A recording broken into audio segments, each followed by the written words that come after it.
Hi, welcome back to my channel. My name is Lexi, and today I'm going to give you my weekly update and talk about my continuing experiment with hormones and fasting. And if you don't know what that's all about, I did a video a few weeks ago about this as well, and this is based on recommendations from Dr. Mindy Pelz.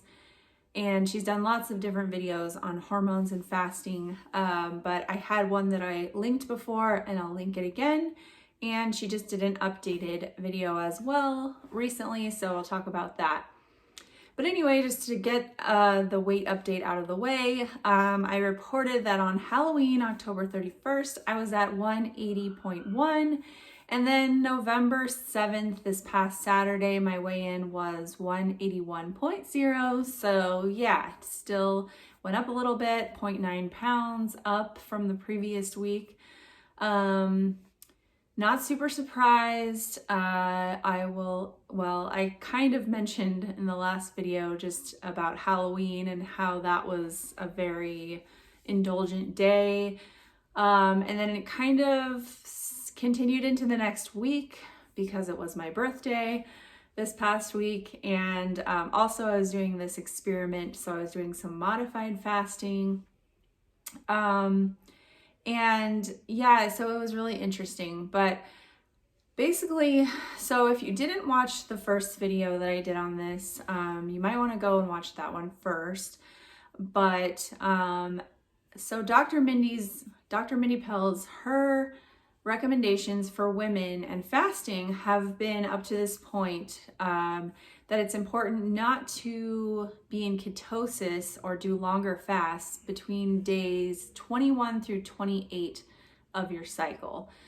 And so she also recommends eating certain foods that help boost progesterone, which are beans, squash, potatoes, quinoa, citrus fruits, tropical fruits, leafy greens, and then grass-fed meats, and I think organic poultry. There was some seeds like pumpkin seeds, sunflower seeds. So those were her suggestions of foods that help to build progesterone, and which is what you want the week leading up to your cycle. So like the first day of your cycle.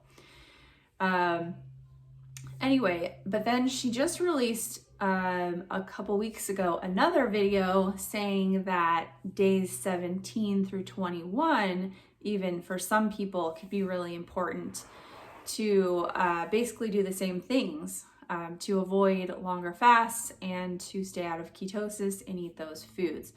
So she had to do some clarifications on that because a lot of people were really confused because they were like, wait a minute, I thought you said only 21 through 28. And so basically she gave this graphic that I will pop in here saying that day 21 is the most important. And she says like day 21 through 25. For some women, that will be good enough. Some women maybe only need to focus on this for a few days of their cycle. For some women who know that they are low on progesterone, you need to focus again on those days leading up to that point, which is 17 through 21. And then just also after that point, you may need a little more or you may be good to go. So kind of just sort of figure it out for yourself, do some experimenting. So when I watched that video, I was on day 17. And I had already planned on doing some modifications again, but I didn't want to go ahead and modify my fast that week. So I was like, okay, well, I'll start my progesterone cream, which I showed you guys in my last video that I've been using that. So I decided to go ahead and start that on day 17. And then my plan was to modify my fast the next week, which would be days 21 through 25. I was just going to modify the Monday and Wednesday fast. And then on Friday, I just did a full fast, which was day 27 for me. The other thing that she mentioned in the video that was, I'm pretty sure she's mentioned this before, but I just wanted to sort of talk about it as well, was that it's important to focus on relieving stress the week before your cycle, before your period. So that also, like raising cortisol is another thing that inhibits progesterone building.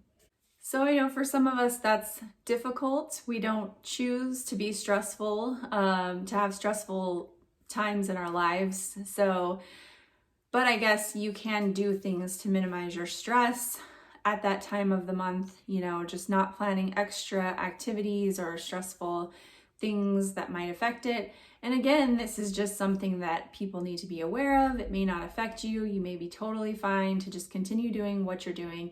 And I will mention that, you know, I've talked to multiple people who have done keto and fasting for a very long time, and their hormones and cycles are normal. So I don't think that everybody in the whole universe needs to worry about these things. But I think it's important information for people to know, especially if you have symptoms of low progesterone, or you are having, you know, your cycle is off. You're not having a cycle especially, or you're just having really bad PMS symptoms. So, you know, again, just something to experiment with.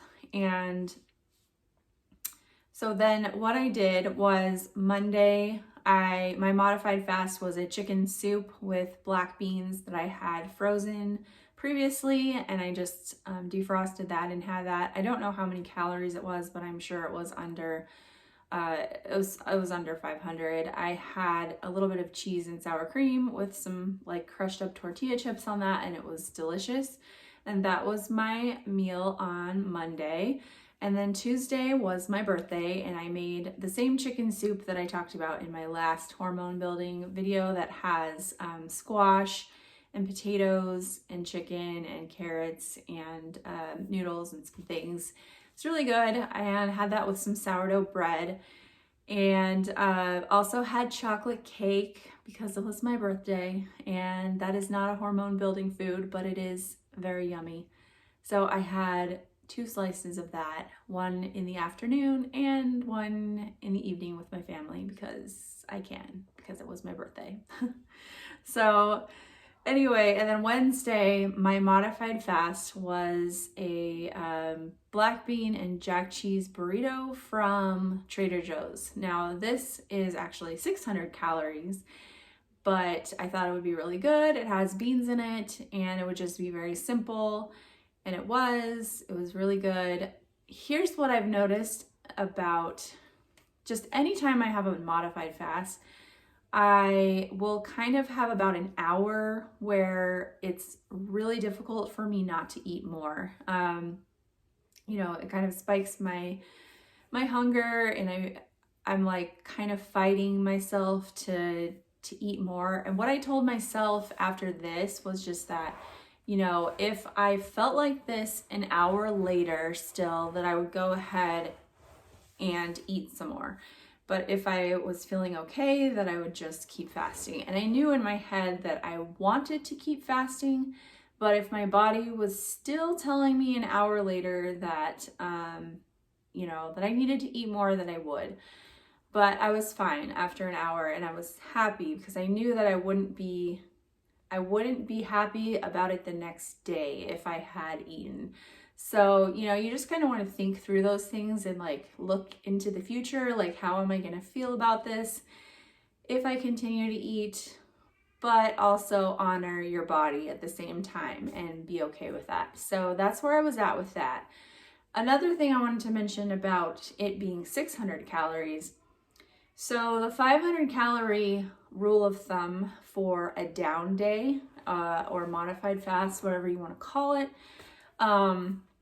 it's really just supposed to be 25% of your normal, basically your normal eating amount. So for me, like I don't count calories, so I'm not sure, but I know that I eat more than 2,000 calories on a normal day.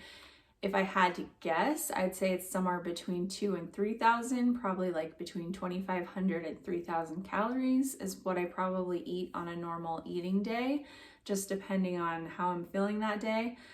So that's why the 600 calorie burrito really wasn't, I didn't worry about that being like not 500 calories because that's still in my 25% range.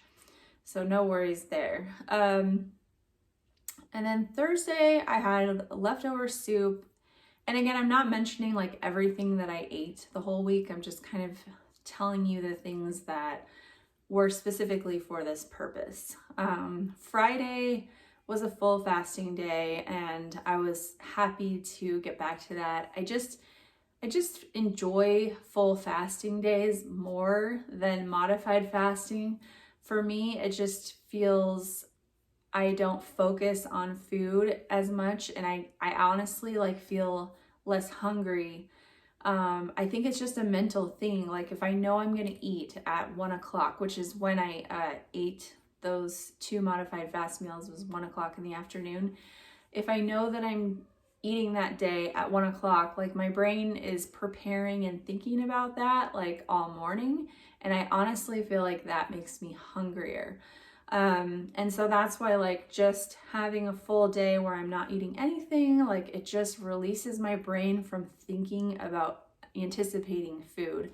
It's not that I don't think about food, but it's just in a different way. It's like, it's not anticipating, it's just kind of like thinking about food and how delicious it is and what I want to eat tomorrow. But it's like, I don't know, it's different.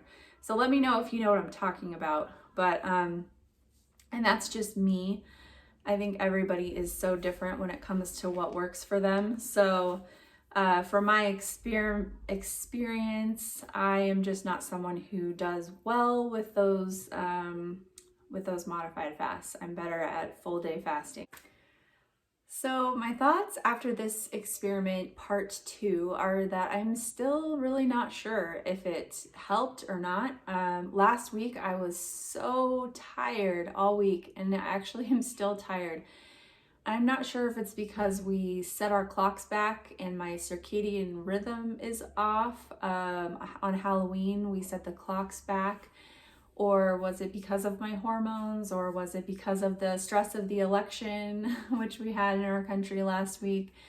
I don't know. Or it could just be the bad food that I ate, or, you know, a combination of all of the above.